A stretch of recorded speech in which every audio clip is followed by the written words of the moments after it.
Welcome to the Tech Egg. Don't get scrambled. Enjoy the video. You'll start by positioning the Rockspace extender close to the router. This ensures a strong sync signal. Once powered, check the LED status and keep your router credentials at hand. If your router supports WPS, try the push-button method first because it's faster.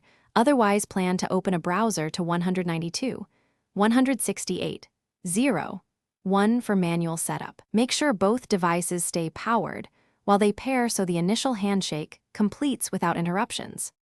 Once you initiate connection, follow the chosen path.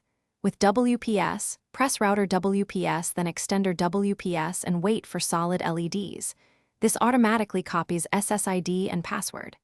If using the web UI, join the extender's temporary SSID, open the setup page, and log in, then scan for your router SSID and enter its password.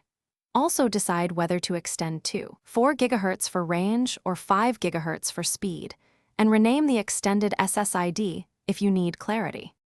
After setup, relocate the extender to a midpoint that balances router signal and coverage area, then test multiple devices to confirm improvement.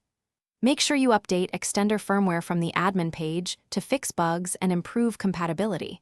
Once updated, reboot both router and extender so new settings take effect.